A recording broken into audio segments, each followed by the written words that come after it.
this buck lost his sheds. I got to go get him. This is like at 3:00. And we always have Christmas Eve here at the house. So family was coming at 6. She goes, "You're not going." I says, "Okay."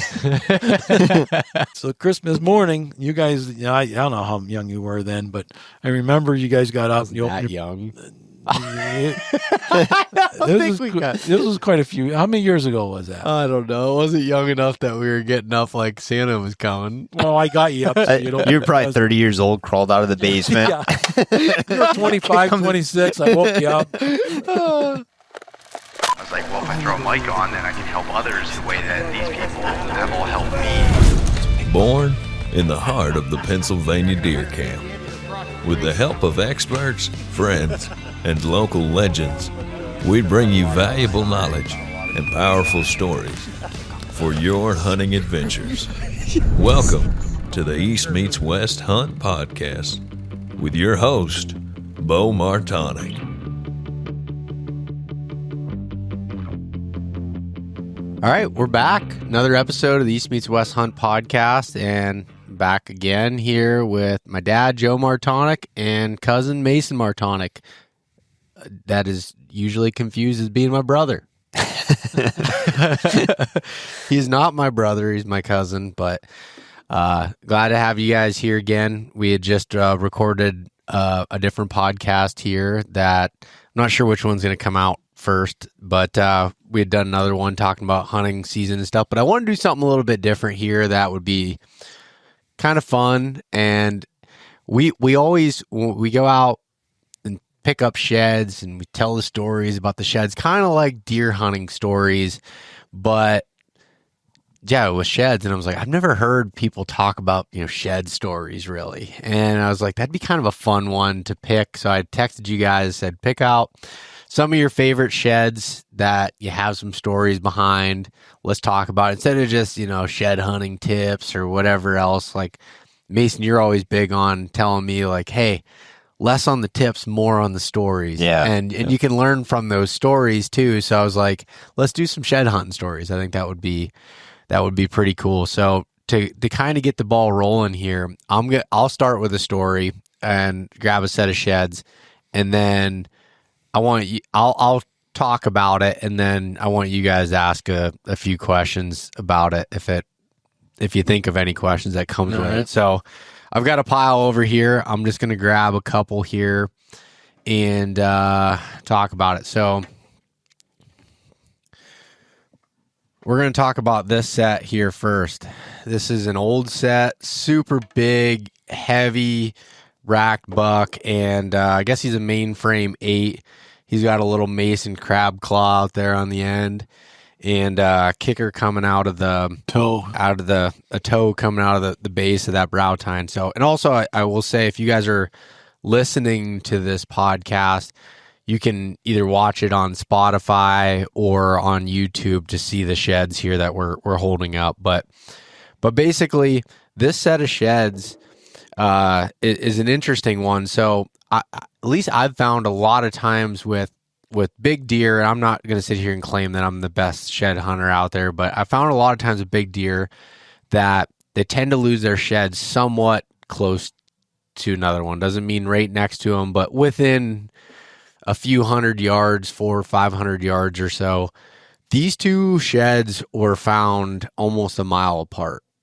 Oh, wow. And the sheds we're looking at now, if you're not watching the video, they're very heavy for this area. A lot of density there. Yeah.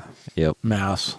And you'd think being that heavy, he'd be pretty lopsided if he lost one side. Yeah, that's exactly right. When I say like the big, like this, like that's a heavy, massive shed, and they're old, so they were laying on the ground for at least a year, if not 2 years, prior to me picking them up. And actually, one of them your brother found.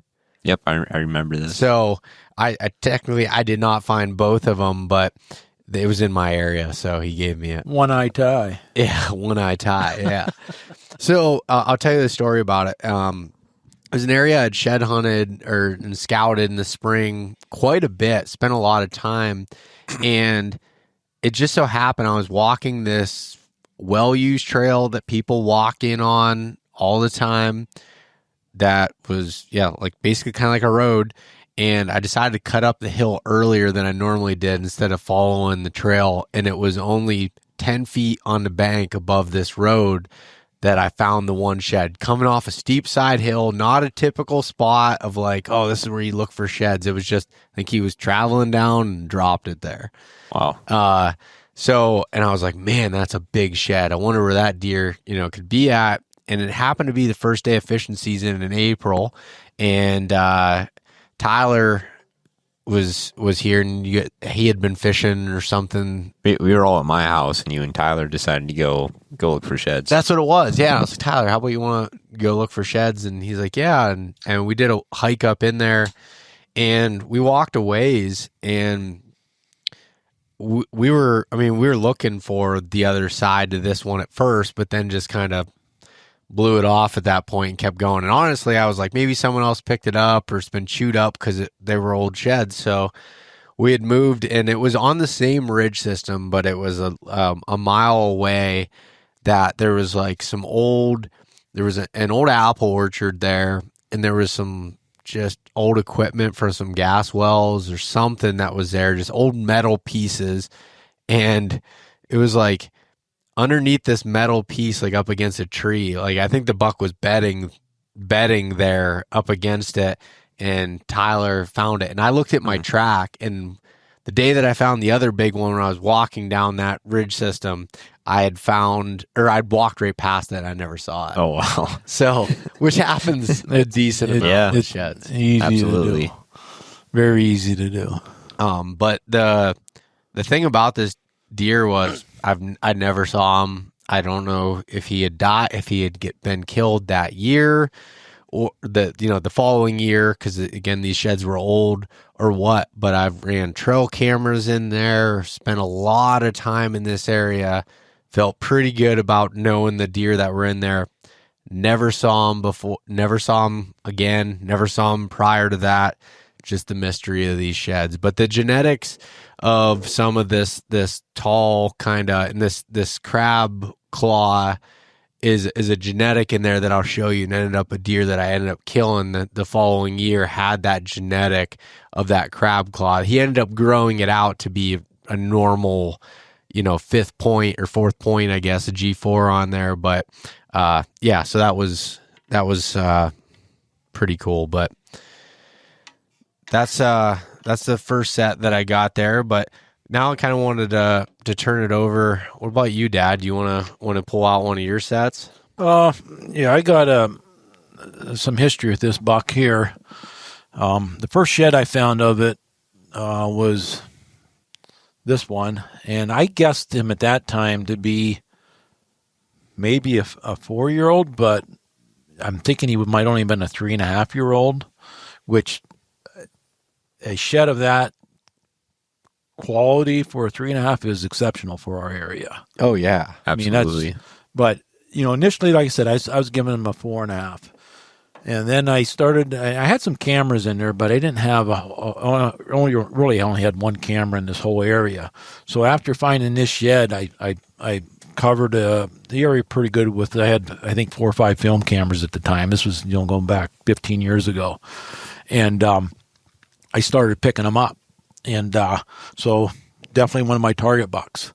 And that following year, in rifle season, actually it was the following year he ended up being that was the first of big boy sheds. Yeah, that's the first of the big boy sheds. The following year he ended up being this buck, which I did a shed kit on. But I didn't find the sheds the following year. I found them actually the year after. Did you stain those? Yeah, numbers? I stained these. Yeah. Okay. But I thought somebody else picked them up. Kind of like you're saying. But here, dang. But the year that he had these horns and I was hunting him, I actually killed a buck that I thought was him. Yeah, I do remember that. Yeah, the story only gets a little better. I actually ended up killing him. I thought I killed him 3 different times over a course of 4 or 5 years, and walk up to him is not him. that's a little bit of buck fever, and yeah, people want to know how you can do that. But all those were on the ground encounters. Yeah. You see a frame, and you think quick decisions. Yeah, quick decisions. But I remember 15 years ago being at our grandparents' house and you bringing these sheds in, thinking like, wow, this is some pretty spectacular for our area. It still would be spectacular Yeah. to this day. I mean, these are, I mean, of all the years that I've hunted, this is one of 3 Mega buck. mega bucks for our area that I knew about. But the third year that I was hunting him, he had this rack, which I only found one of his horns, but I did find both of these sides the same day. So I found 3 of his horns in one day. And they ended up only being about 200 yards from where I first discovered his first shed. As far as the distance, on the map, it was actually a close area. And then the year after this one, we had a hard winter, and he actually was only, I don't want to say just only, but these ones would score probably 155, 70, 69 and an eighth for this size. I think he was a narrow rack, give him like a 15-inch spread. So you're talking 155 when he was this year. Yep. The following year, after a hard winter, I estimate him only to be around a 140. But still heavy, but he lost. He didn't. His body had to recover. It was a good winter we had that year, and all his nutrition in the early spring went to his body recovering. Then the antler growth is secondary. So, but I did not find his sheds that year. The year after that, he blew up again into this one. So that's 5 years now. Yeah. Of chasing them. Yep. So because there's one I didn't. Yep. 8-year-old deer at this point. Yeah. That's giving that a 3.5. Yeah. And so he ended up, blowing up to this guy, which these are 73 and 5/8 and 3/8. So you're talking 160-inch deer, which over the years, like I said, there was a couple other instances on the ground in archery. One was in rifle. My brothers were putting a drive on for me. They were tagged out, so I had them drive in that area, and I was posted. And I actually I think I shot one of his sons. It was a nice 10-point. Yeah. But I was I think I talked about this on one of your other podcasts in the past, but I should have been really happy for the buck I shot in rifle season, but I was very disappointed it wasn't him. Yeah. And that's what you can get so wrapped up in hunting these big bucks that you kind of lose sight of the fun of it, I guess, the enjoyment, and you get too zoned in on it. But yeah, this year that he was just incredible. I mean, just a lot of character. And the following year, I have a lot of pictures in the following year, and when I say a lot of photos, it was probably a half dozen photos. And that was film cameras, and I had other film cameras in that area, but I wasn't. I was only picking them up on one, and then I did pick them up on a second scrape that was only within a couple hundred yards of the first scrape I always filmed them at. And I had clusters of cameras around that area, and I just wasn't picking them up. And I knew another guy, actually 2 other guys that hunted that area, and they never had a picture of him, which I found out later, which I never disclosed any of this until after he was dead, which is the next part of the story. The year after this, I was hunting him, and I passed some really nice bucks, and I didn't shoot the wrong buck that year. But I found out then, I ended up shooting a buck somewhere else in rifle season, but I found out, I think it was actually New Year's Day, your dad called me, and he goes, "Hey, a guy just showed me a picture of a deadhead that they came across during hunting season, and I think it's your buck." So he sent me a picture of this deadhead, and sure enough, it was him. And from the photo, the horns were real white, and there was velvet still hanging off the antler. So he died probably early September that year. Yeah, and you went the whole hunting season. And I went the whole hunting season hunting him. Wasn't picking him up on camera, wondering what was happening to him, passing on nice bucks, and here he was already dead. But he would have been probably a 9.5-year-old deer when he died. Was that his biggest set when he? No, I think this. That was the biggest set. I think this was his biggest set.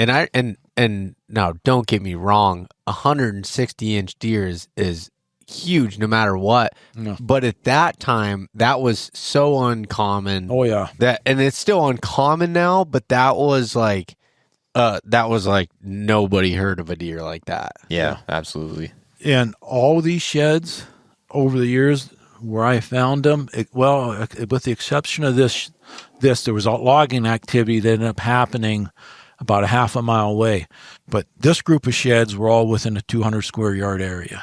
And what did that area look? What did it look like? It was an old clear cut, a lot of beech scrub. There was just beech scrub, and it was in a valley.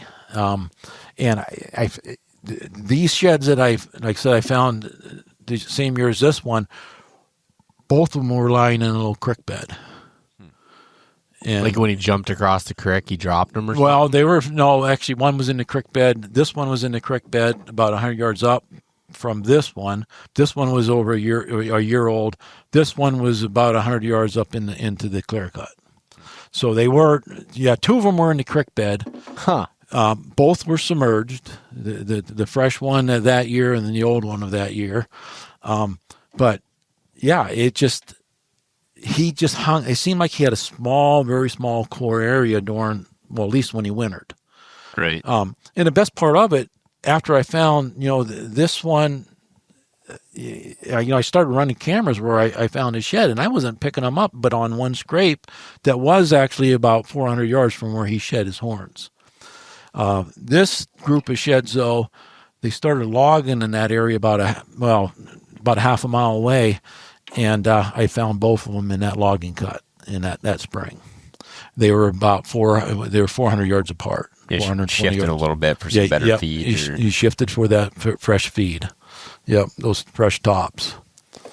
That was about 5-6 years of my life.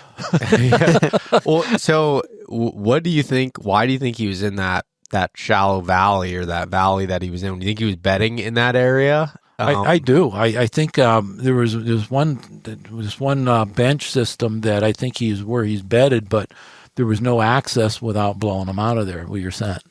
Just the way the winds, the thermals, and the swirling. Yep. I think he detected me every time I went to hunt him. I really believe that.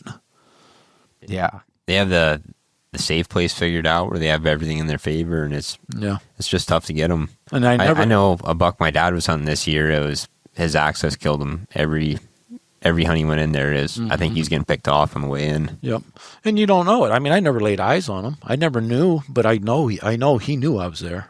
Yep. Without a doubt. I firmly believe that. Especially since I wasn't picking him up anywhere else. Other people that I said I hunt in that general area. Later, when I disclosed this buck to them and showed them pictures, we never had pictures of that.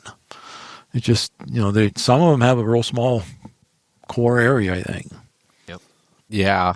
No, and do you think, where do you think he was living at during hunting season? Was that close to where he was wintering at? Yeah. You think he was kind of just all in that same spot? Yeah, I guess his overall range was wasn't the 200-yard area, but I think he was, I would say he was within a half-mile square yard area. I mean, it was small, though, for my history of other bucks. Yeah. I mean, of course, my cameras don't pick up everything. Did he take off and go a mile or two one way and come back in the night? I could have. I don't know. But at least, from my information that I had and, talking with other hunters in the area and them not knowing about it, I think his area was very small. Yeah, then that's consistent with stickers. Yeah. the big 170-inch deer that you ended up killing, you ended up finding out he was in one really small area like that, especially when he got to that well, you don't know when he was younger, but at that old age when you found him there, 8-year-old type deer. He did shift. Stickers did move from his summer range to his rut range. Was a little over a mile. That's true, yes. Yeah. But once he was there, he stayed there. Yes, once he was there, he stayed there that whole season. I guess you don't know what he did in the winter because you never found his sheds, which is something that still bothers you today. Oh, yeah. And and it actually, as I look at the next set of sheds that I'll talk about, and maybe it's a good thing I don't find the sheds of these big ones. I have a better chance of killing them. The ones that I have a lot of sheds of, I never killed. I thought I killed them. It wasn't them. Had you killed any bucks that you found sheds off? Yeah, that big 8. Yeah. Then there's been other bucks, but as far as well, didn't I find one of those sheds next off level, the big 8? You did. Oh, okay. No, we never. I never killed that one. That was a different 8. Oh, that was a different 8. You're right. Yeah. Okay. Never mind. Sorry. No, the big 8's the one that you kind of the big 8. Yeah, not Johnny's big 8. Johnny's big 8's 37 years old now and is still living. That's the one that shifted on me into your area, and then you were hunting it. Yeah, and then I ended up killing it Halloween morning. That's right. Yeah, the one. Yeah, that's over there on the wall behind Stickers. Yep. But anyways, it seems like you can learn a lot about the deer, but I'm starting to replay my game plan in my head as far as I might not even go look for any of the big bucks I was hunting. Increase my odds of killing them. Yeah, look for their sheds. Those, if you find a lot of sheds, and every year you put a lot of time in, a ridiculous amount of time to find them. But when I think of all of your sheds, these are the ones that I think of the most because of the backstory. And it's so cool to follow this deer for so many years and have so many antlers off him. That's pretty awesome. There was probably only one other buck that in our family that's been more sheds of them. We don't have them here, but that was best. That giant 8-point. There was probably 6 years worth of sheds off of. Yeah. Yep. And he'd all dropped in the same within a 300-yard area. Yeah, and that's a deer long after we started finding the sheds off of. I know I've talked to you about it, but you probably forgot it. I talked to another hunter that had pictures of him. I don't know how many miles away, but a long ways away. He would summer every year, and he would go to this area to winter, and that's where the sheds would be. Yeah. No, that I do remember that. Yeah, he'd cover a couple different ridges, across a couple mountains to where he would winter at and drop at sheds every year, which was such a false hope of thinking you were going to catch him there during most of hunting season. Yeah, but just a big, heavy old. Yeah, those bases were just as heavy, if not heavy. They were heavier. They were much heavier than that, which is crazy to think about. But all right, Mason, what do you got? I figured I brought some that I have some history with, and some I connected with, and some I didn't. This was a shed I found. It's not necessarily the biggest shed, but it's kind of cool because it has this unicorn point off the base. Yeah, and I found it in a pretty neat spot. It's tough to access as far as effort goes, just to get to where I found it, and it was found on a west southwest facing slope, kind of on a point that's pretty open with like some jagger bush and brushy. Almost looks like there used to be a homestead there, like a cow pasture years ago. I know there's come across different places where it seems like there used to be a settlement there, like maybe 100 years ago. I don't know. And but that's just what the area seemed like to me. But anyways, it's open, like, the sun would hit this area and kind of melt it off. And I found the shed right in one of the openings. And it was an area I kept tabs on. And, I found it. I was like, man, this young deer, but, it's pretty cool. He has 6 points on one side. He's probably, I was guessing him at a 3-year-old. I don't know what you guys think. And I was like, I should probably check on this deer in a year or two. And just down over the ridge from that, I ended up killing him 2 years later. Did you have a unicorn? So he took this unicorn. I never I know what you're talking I never had about. pictures of him or found any more sheds of him after this until I killed him. And what he did the year I killed him is like he took all the energy from this extra point and just pushed it through this base. Oh, Okay? and then doubled he came the out base and he up. had a triple brow tine I right remember here. that buck, yeah. And it was like it'd almost take like two hands to wrap around the base right there, right where the three brow tines They and, merged. Yeah, so it was just super thick and massive and a triple brow on this side, and he ended up breaking two brows off. Mm-hmm. And it was a buck that I skipped an arrow off his back and then killed him 8 days later. I think you might have been I there was for on the that. Yeah, I was on both tracks, I believe. yeah, just it was my biggest buck, and just kind of a neat story how I connected the dots here. I look when I saw that shed, just the characteristics reminded me of that deer, but I didn't remember that you had that from that deer prior. I don't think he showed us this shed. Yeah, I might not have. I mean, it's a nice shed, but I think you were holding there's back. some history with I it, think you too. were holding back. So and that deer, this is because you haven't, none of your bucks, you haven't hit that magic 150 mark yet. He wasn't he 149 and change. yeah, he's like a quarter inch short of 150 or Yeah, something. and if he would have had those brow points, he would have been. Yeah, that he yeah. broke off. But I love messing because you've had like literally 3 bucks that have been within a couple inches of 150. So it's funny to joke with you about it. But that deer was I remember that was that 2020 or 2019? It probably 2019, I would think. Yeah. Yeah. 2020 is when you killed that big 8 point. So that was 2019. That was well, you'd killed the year before. You killed that 140 inch 9 point, and then this one, and that was really the main start of the tear that you've been on ever since then. Yeah. Yep. And yeah, I mean, it's an area I never really ran cameras in until I hit that buck, and then I just, I flooded the entire area with cameras, and I think it was another buck that probably just had a small home range because I ran cameras quite a bit in the areas around there, never picked him up before, and he blew, from a frame perspective, he blew up a lot from this, and I would have even if it was a blurry picture, you would have recognized him as he was something pretty spectacular for this area where I hunt, and after I hit him, the only place I had pictures of was like within 20 yards of where I hit him. Right, and it's just down over the hill from where I found the shed. So I think he kept a pretty tight program. Yeah, I'll put a picture overlay on the video so people can see when you actually killed him, what he turned into. But yeah, that's pretty awesome. And again, that's another example of something where you don't know. I mean, if you would just go off of the pictures that were on your cameras, and I know you don't run a ridiculous, or at least at that point, you didn't run a ton of cameras, and even still, you don't run a ton of cameras. But especially then, that was when I had a boat, so that was priority over cameras at the time. That's true. That's true. But you didn't have pictures of them. You found one shed, and then you end up killing them in that general area. Yeah, pretty cool.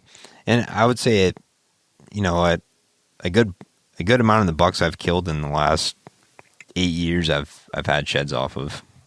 That's awesome. That's pretty rare. I was thinking about that when we were getting ready for this podcast, and there's only been one deer that I've missed deer that I've had sheds off of, but one that I've actually killed that I've had sheds off of, and I just so happen to bring them here. So still my biggest archery buck here in PA. Let me grab these here. And this tangled, is this him? Yeah. So this deer, this 9 point, so his matching set, I found, I don't remember which one I found first, but I found one of them on the hillside, not far from where Tyler found that big heavy one that I was telling you about. That was, a mile away from the other one. This, I think it was actually, I think it was this side. I found it just on top of the hill above it. Where Tyler found it was down in the shallow valley. Up on top of the hill, I found this shed. And was that still an apple orchard up there, or was it big woods? No, it was just big timber, and there was some old like gas well pads there, and it was on one of those. Yeah, no, it was this one because that one had a chew mark on it.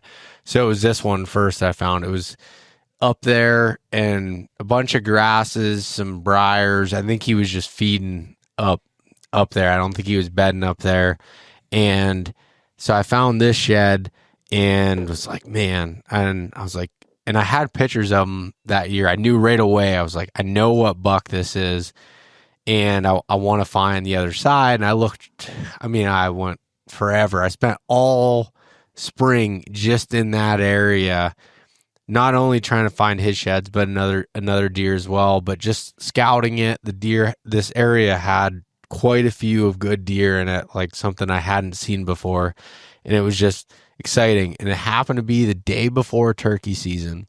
I was in scouting for turkeys and I got distracted and started shed hunting. And I was probably, I don't know, a third to a half mile away from this original one. And I was in some thick hemlocks where I'd found some other sheds before, and I find them sometimes in those winters. And I believe it was a tougher winter, and that would have been the spring of 21 that I found these. So I think 2020, that winter was a little bit rougher, and they were in those hemlocks, a little bit of that thermal cover and everything. And I ended up picking up this shed. You can see the one little chew mark there on the back. So that's how I knew that was the older one. And I picked him up, and I was like, okay, sweet. Like, I got both of his sheds there. It was pretty cool. Nice match set. And I think he measured out, if you were to give him, I don't know, it was like a 16-inch spread, he would have been like 135, somewhere in that range, 134 inches. So a nice set of sheds. Yeah. And I couldn't, wait to see what he was going to turn into. But I also learned from before he dropped those sheds, I had him on camera a lot in that winter. And he dropped sometime in late January, but through January, I had him, feeding in this new clear cut they had just logged that winter, and he was feeding in there and coming back. And then the opening day of archery season in 2021, I ended up killing him, and I had pictures of him. I honestly didn't think he put on a whole lot more inches than here, but he ended up making that G4 quite a bit longer in a bigger frame. And once I obviously walked up to him, I would have put that deer, even after I shot him, I was like, oh, he's probably in the upper 130s. He put on a few inches, and he ended up scoring 147. So he put on a good 12, 13 inches in that year, and ended up killing him based off of that winter pattern. You can watch. I have a video on my YouTube. It's the one that has the big title. It says Opening Day of PA Big Woods. You can watch that hunt on when I shot him there. But that was opening day that I ended up killing him. But these sheds had that, and the late season knowledge that I had on this deer from some of those camera photos were a lot of the reason why I believe I killed him opening day. It wasn't real-time intel on him. There wasn't a cell cam there. There was a camera there, but I hadn't checked it. You actually went in there with me 3 weeks before the season when we picked that tree out, and we're going through it, and I don't know what it was. I've never had that kind of confidence on opening day, and honestly, I haven't been here to hunt opening day since then. Oh wow! But I had a weird amount of confidence going in that morning that I could kill this deer. And that was a setup where you were right on the creek bank. Yeah, because you needed to be for your thermals for the creek thermals to override the normal thermals. Do you remember that, right? Yeah. Because you'd walk out where this deer would walk. It would actually, it was kind of like coming up the valley. So I guess it would be thermals, but on a southwest wind, it would blow up the way that he was coming down from that clear cut and crossing and going to bed. And I had it wrong on where I thought he was bedding based on where he ended up dying at, because I put a little bit of a further back shot. And I think he went back to his normal bedding area for that time of year. That's just my theory on it.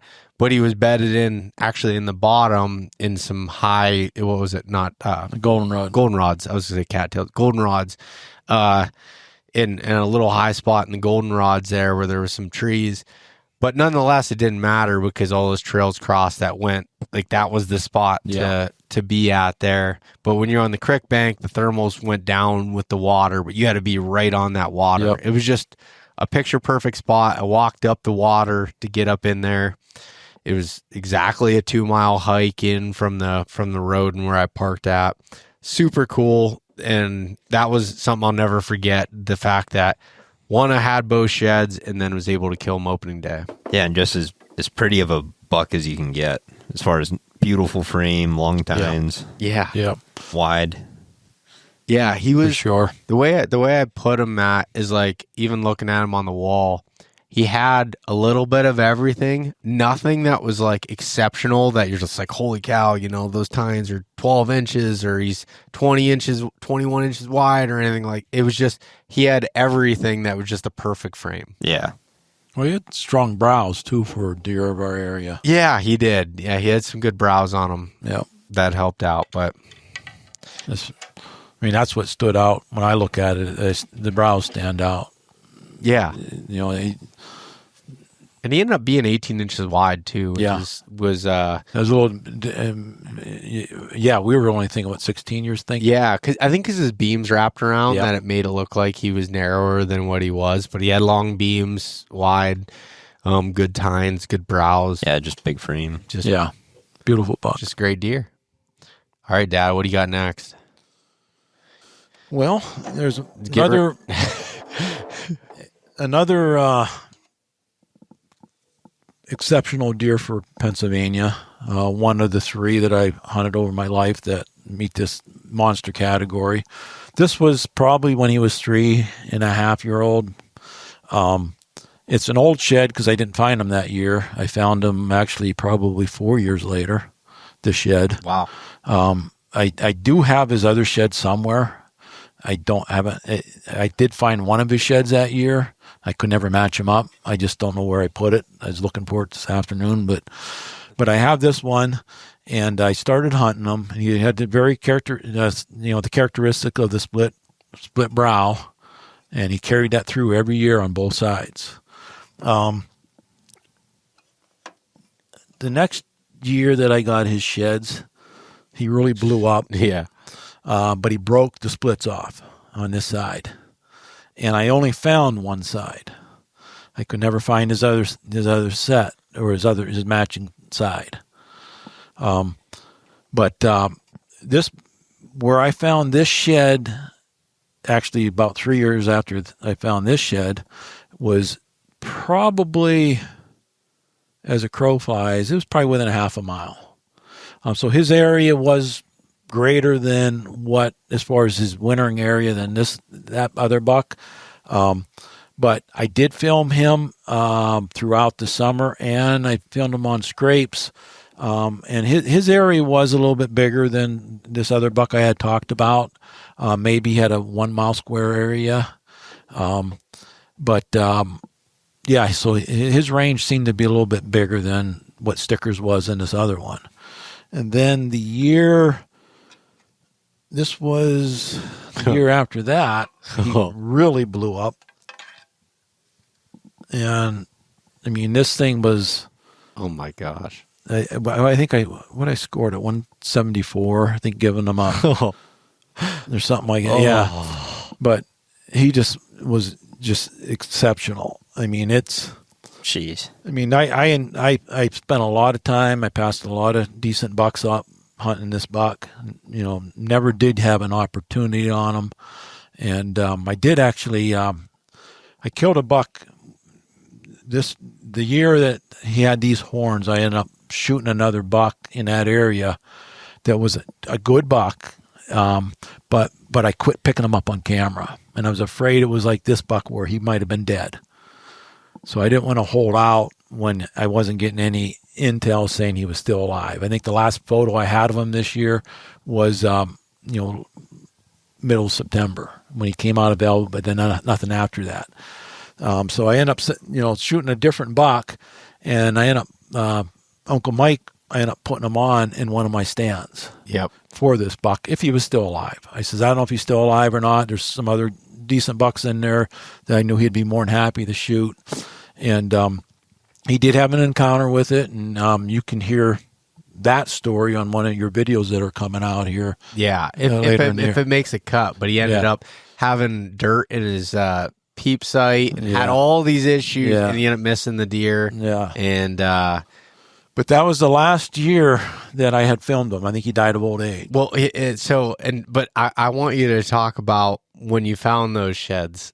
Oh, yeah. So put them on the table here in front, so they're in the camera view. All here, right. So I was running a camera in there. Usually I would pull all my cameras right prior to the rifle season, or right prior to bear season. Back then, I'd always pull my cameras because usually a lot of us turn up missing during bear season. So, but this year, being I had this buck, I wanted to try to keep tabs on him, so I left my cameras in there. And I went in there and checked my cameras on just Christmas Eve. I went in and checked my cameras and had him on film on the December 19th with his rack. And then on the 21st, I had him again on the same camera, same trail system, and he lost his horns. And I could tell it was him because he had just certain cuts in his ears. So it's like, I looked at your mom and I says, listen, I says, this buck lost his sheds. I got to go get him. This is like at 3:00. And we always have Christmas Eve here at the house. So the family was coming at 6. She goes, you're not going. I says, okay. So he didn't go. All right. So Christmas morning, you guys, I don't know how young you were then, but I remember you guys got up. That young. This was quite a few. How many years ago was that? I don't know. It wasn't young enough that we were getting up like Santa was coming. Oh, I got you up. So you were probably 30 years old, crawled out of the basement. You were 25, 26. I woke you up. But anyways, you guys, we got you guys up. Yeah, I think we did have to wake you up, and it was probably me, so I could, because the way Christmas would work here is cutting you no slack here. Yeah, nothing. We open our, the kids are opening their presents here Christmas morning. Then would go to my parents around noon, and then my wife's parents around 4. So the day was pretty booked. So after they got done, we got done doing our Christmas thing here at about 2.5 hours. What's a half-hour drive? All right, one way. Yep. And it's a half-hour walk. So, but I didn't do the math at the time. I jumped in my truck, told him, I'm going to go walk breakfast off. She goes, you're going to go look for them sheds. I said, yeah, I'll be back in time. Don't worry. So I took off. I hiked in there, and I didn't even get to where my camera was. And I had to turn around and go back to the truck because I wouldn't have made it back in time. So it's just like, but that's the excitement was trying to find these sheds. So that was a waste of a trip, but it made me happy. So did the Christmas thing. The next day was the first day of Snowshoe Rabbit. And Kurt at the time was, he was in the military, so you guys were a little older then. Yeah. But he was home from, I was saying we weren't, there wasn't like this. So he wanted to get a Snowshoe Rabbit, and I knew where some were at. And it happened to be somewhere in this area. So I says, I have an area we can go. But it wasn't quite, we ran in tracks on the way in. So he's taking up the track, and I'm thinking, man, I should just push in and look for them sheds. But I wanted to be the dog if for the rabbit and that. But, he finally ended up killing his rabbit maybe 11:30 in the morning. And we were out since daylight. And it was just killing me not to go there. So we come home, and he took care of the rabbit. He goes, you want to go out and get one? I said, no. I said, I'm not going to get a rabbit. I said, I'm going to go look for some sheds, that big one, if you want to go. And he said, no, I'm going to finish taking care of this pelt, because he was going to stretch it and everything and flesh it.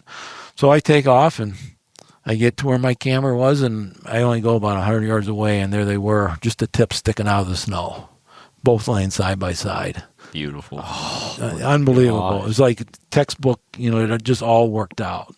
And they're just laying there. And that was before cell cameras, too. Oh, yeah. Like, you had checked the camera to I had to pull the card. Yeah, to pull the card to know that he dropped. Yep. Oh, my gosh. Jeez. But, you're getting back to, you're thinking somebody else found that shed. And there's other sheds matches that I found over the years that I felt the same thing. Like this one, even too. I thought, oh, somebody picked that up, and then I find it like 3 or 4 years later.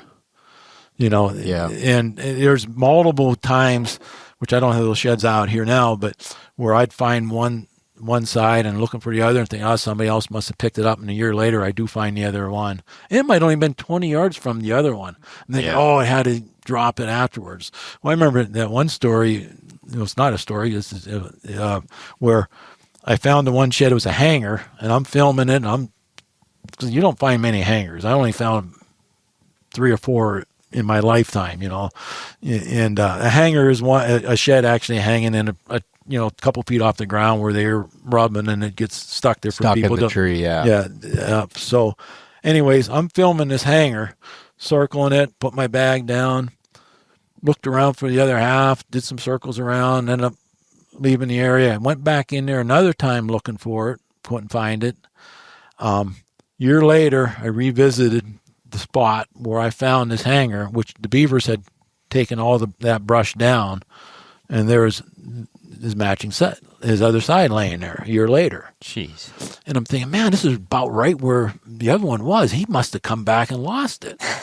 So, well, I got thinking, it's like, what's the chances of him coming back in? But then I'm thinking, well, I'm feed, Well, I came back and I pulled up photos from the year before. In the background of one of my pictures of that hanger is the tines of this other shit laying there. I was practically stepping on it and I didn't see it. I mean, it's embarrassing talking about it. It really is. It happened. But it's I do find a lot of horns. I used to think I had an eye for it, but then stuff like that happens. It's like, how could you be so blind and not see that? But they do blend in so well because it was in that grass. I don't know about other areas, but we have this grass that's like a white. It looks like a tine. About as wide as a tine. That's pretty prevalent, and it was in some of that grassy, and so I think they just blend in so well. And I would say too, shed hunting is becoming incredibly competitive up here too, as far as how many other people are looking for them. But they are easy to walk by. Oh, and I used to get real discouraged if if I seen somebody else's boot tracks. But I've learned that they might pick up a couple, but they don't get all of them. I don't get all of them. Yep. I found sheds right next to somebody's boot tracks, just the tip sticking out that you wouldn't, in the snow. That or even in bare ground, along a trail system, kind of like you're saying, just up over a bank. But people don't find all of them. I don't find all of them. They're just, and I have a lot of stories of, looking for the other half, and some of them I did find that same year, and they were within 10, 15 yards of the other one, and I know multiple times I walked right by it. Yeah. What kills me is some of my better spots I'll go to every year, and it seems like when I go there, I always find old ones. It's like, I was just here last year. I was here the year before that. Yeah. So it's, you're walking past them. Well, and the thing about getting discouraged, even I'm in that this year where there was a big deer that I've been hunting and I have one of his sheds here that I know where he typically loses his sheds. I got pictures of him that he lost his sheds in this area. And went in looking for him earlier than I wanted to, but I knew he lost him already. It was when the snow was still soft. I felt good. I'm like, I'm just going to hit the high points, the areas, some of the feeding areas, went through, picked up a couple other sheds, didn't find him. And then I'm gone on a trip, going to a show somewhere, and I get pictures of my cell cam of 4 other people that weekend walking through, and I'm like, oh no.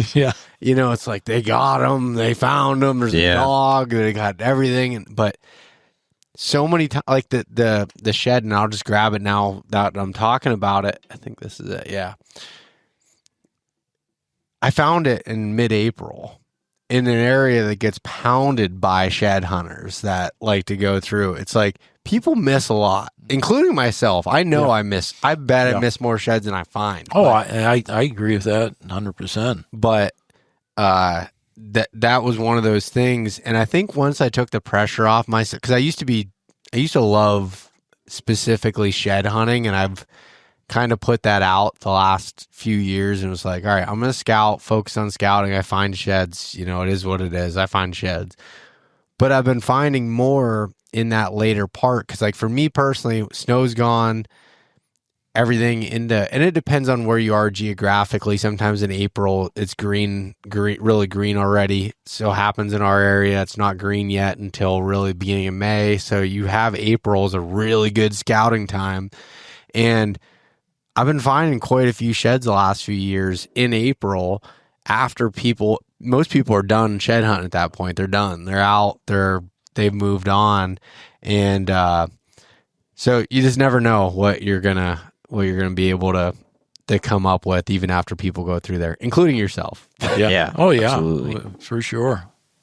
100% right on that. Yeah.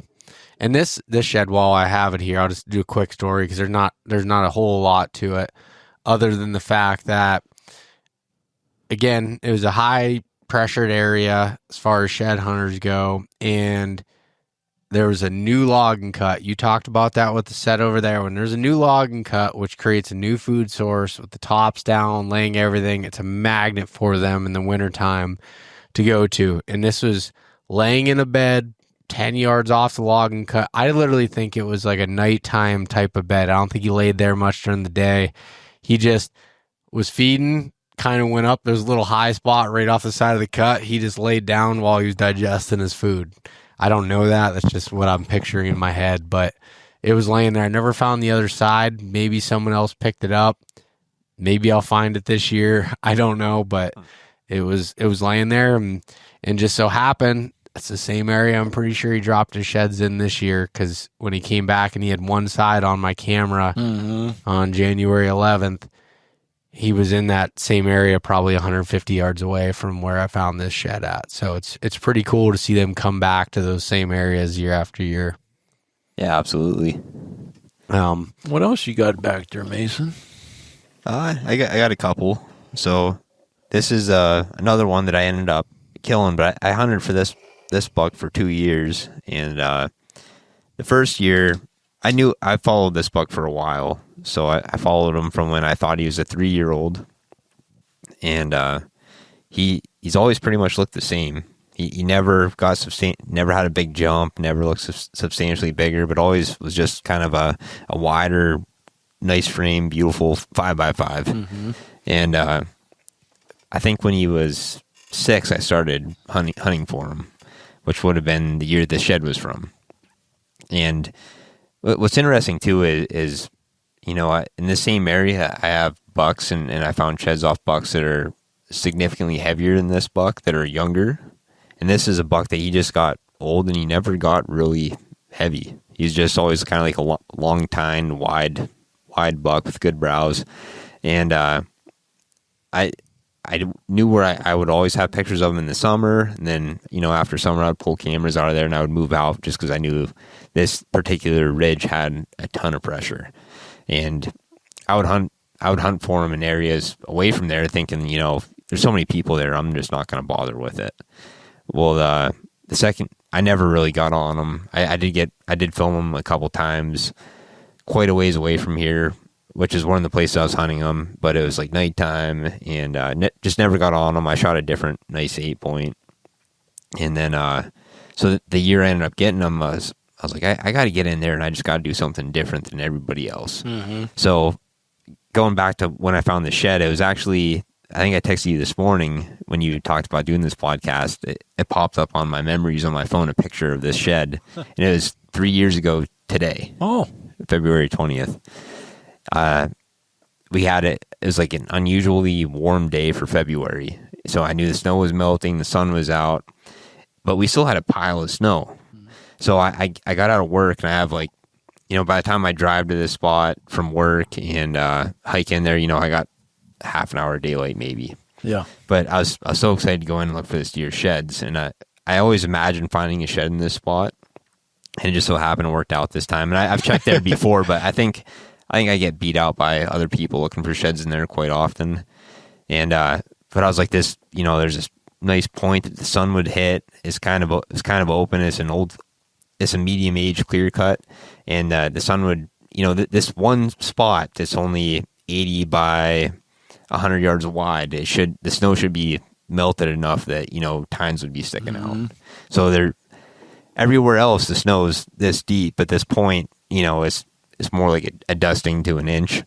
And so I just beat feet trying to get to this spot before it gets dark. And as soon as I get there, like exactly where I was hoping to find a shed, the shed's laying here, And I ended up, this is another buck, the second time I hit a buck. and he ended up surviving it. It wasn't a great shot. I'm not proud of it. Shoulder shot. Yeah, I shot him right through both front shoulders. I remember that. And he ended up living. And I found out he was still alive again like 8 days later. And then like 1 or 2 days after I found out he was still alive, I ended up getting him. But where I hit him was not very far from where I found this shed at all. Maybe 100 yards. Did you find it right on the top? Because you were on that side hill on that top in that clear cut? Yep, I did. Yeah, so it was a clear cut on top that kind of came down to a point. And again, it's kind of a pretty wide point. Mm-hmm. And then there's like a bar of hemlocks, and then it goes down into a side hill and then into a bottom. And I was in a weird spot where I hit him that first time. And then I ended up killing him further down over the hill, down actually pretty close to the bottom. Mm-hmm. Oh, I loved that spot. Where you ended up killing him at? Because when we were looking for him the first time we went through that, that's when you blamed me for corrupting your memory card on your camera where you thought you'd have him at. And I decided I was going to put it in my digital camera, and it corrupted the card, and you lost a whole month's worth of photos. Yeah, so it was already a pretty rough day for me, and then you did that to me. Yeah, and you're pretty upset. But that spot was amazing. Like that creek crossing, and just like it looked really. Yeah, I was on that track. I remember down in Yeah, and there's a lot of other things I found that season that made that spot even better on the other side of the valley, and just connecting the dots, and where I seen rub lines kind of cross, and everything lined up to where, when I sealed the deal, it was. Well, the next year when I hunted it, I didn't have that much luck. He was gone. But yeah, it's just it's cool to have sheds off bucks you get. Yeah. Look back, and I think, not always, but sometimes when you do find sheds with these bucks that are home bodies, it gives you an edge. Well, I actually enjoy, when the buck survives, I enjoy trying to find their sheds more than I do hunting them.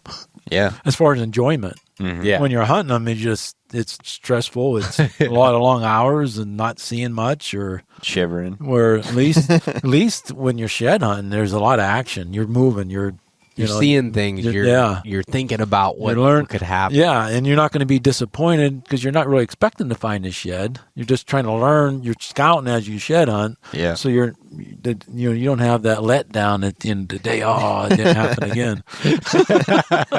No, I agree. And usually the time of year is nice. You're cooped up all winter, and the getting rid of the cabin fever, getting out there, and the weather's getting. You're finally starting to get to enjoy some nice warmer days. Not always, but it's just nice time of year to be out there. Yeah, it is. Like I'm at the time of recording this tomorrow. I'm leaving to go to West Virginia, where it's warmer and there's hopefully not going to be any snow, to go do some shed hunting / scouting. I just can't wait to just get out of the truck and go and just hike and cover ground and just see things. Like that's when it's just so much fun, because you just all the sign that was laid down in October, November, still like it was just laid down. I mean, the leaves, as far as it's you can read the sign like it was last November. Yeah. In most cases. Yeah, 100%. And that's a lot of fun of it. And then when you come up on a shed, it's almost like, how many times, I don't know about you, but I look at a shed, I'm like, is that really, like, is that a shed? I'm like, oh, and then you're like, oh, wow, like it's a good shed. I'll show, I'm going to share one more example. I have more over here, but I'm just going to share one more to show you. This was a deer. If anybody that's watched my YouTube video that I had, I think it was a couple years ago, it came out. I don't remember what, I think it was called like a 3-year quest for a buck, and it was this deer. And this big 10-point. And actually, the first time I scouted this area, Mason, you came in there with me, and we found a big deadhead. And I don't know if we found any sheds that day or not, but both you and I were like, there was big sign. We're like, man, that's a good area. Yep. And I think a few days later, I ended up finding this shed, and it was one of those situations. I was going through some hemlocks, and there was a spring seep, and I love that, especially after tough winters of like those deer are in those spring seeps digging. It's usually the places that are not frozen for the longest, and they thaw out the quickest. And I ended up finding 2 sheds in the spring seep from 2 separate bucks, and this was one of them. And I was like, man, he's just got a big frame, but not a super old deer. He's got a lot of potential. And I ended up following this deer for, 3 years. And did I ever I don't know if I ever got an opportunity at him. I did. That's when I was using that Garmin bow sight, and I couldn't get the pin to come up when I was on the ground. I had him at 10 yards when he was pushing 170 at that point. I mean, he was incredible. Is that the same one that you and Justin set up across the creek on? Yeah. You were going to set it at this scrape, and then you went across the creek at the other scrape. Yeah. He was within 80 yards of you? Yeah. So that you couldn't see across. We walked there. I was going to sit in this tree. Last second decision. Gut told me to cross the creek on the other side. Gut told me wrong. Went over there, sat all day. Justin and I saw a flock of turkeys. That was it. Dark to dark, nothing. Came back out, walked through. I didn't even check the camera in a way. I was like, I'm disgusted. This was November, I don't know, maybe 10th, something like that. I'd been hunting pretty hard for about a week at that point, or maybe longer. I can't remember. That's when I still had my other job, so I was off on vacation at that point. But I remember coming out through there, and I didn't pull that camera until March, and I had him on there full, like, you can see the tree I'd hunt in the background. He's showing every angle. He's giving quarter away. He's quartering 2. He's side, broad side, everything. And we were like 80 yards away, but it was so thick. And with the creek there, you couldn't hear anything. Yeah. So he was just on the other side of the creek. Couldn't see him. He was there. Then I had the encounter I was earlier that year with him with the bow sight situation, and then that next year never had an encounter with him. The year after that, I killed a buck early. He always showed up at this area. I shouldn't say always, because the first encounter I had was on Halloween or October 30th, but typically he was very killable the middle of November until rifle season. Most of that time our season was closed, but the middle to end of November, he full on rutted, like daylighted through there. Had a bunch of photos of him. Got a picture of him the day before gun season, rutting, chasing a doe, which ended up being his demise, where a guy killed him. So, yeah, unfortunately, but that was a cool story. Yeah, he just grew into a super buck. Yeah, he did. It was when you see frames like that, though, like, you just know. You know that when it's like thin antlered but big frame, it's like he's gonna blow up into something. You just have that feeling. Mm-hmm. All right, Mason, one more. You got one more to share with us? Yeah, I'll do 2 pretty quick, just because this one doesn't have that much of a story, other than it's just a spot I always thought I was gonna find sheds in, and I found this. It's just a pretty unique frame. That's with the way the beam is, and this tine was like 11 3/4 or something, so pretty long tine, cool, heavy buck, broken off brow. A buck that I didn't have any history with, but an area I just kept tabs on through shed hunting, and finally I found a shed where I thought I always would, and he's dead now. Somebody killed him this year. Well, so real quick, couple questions on that. Well, and for anybody listening, his main beam comes up like it would be a G4. Because when you said you found it, when you were telling me this, you thought it was literally a G4 and there was going to be more of a beam, but it just curls up so hard. Big 8-point. Really, it's only a 3-point side because his brow's broke, but yeah, pretty cool buck.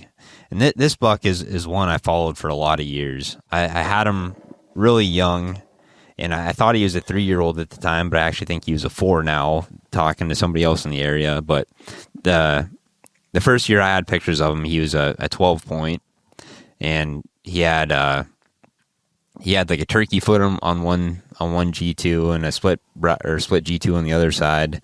And every year he digressed on how many points he had through the years. And I found out that the year before that, he was an 8-point with a mainframe 8 with split G2. So he's probably a 3-year-old that year, right? And I tracked him, and then he was an 8-point for a couple of years, and then it would have been last season. This was the buck that I was hunting for, just because I just like the. That's a huge 8. Yeah, I just like the frame on him. He's not heavy at all, but he just had such a beautiful frame, and I had so much history with him. It's like knife blades for points. Yeah, and like this G2 was a little over 12 inches.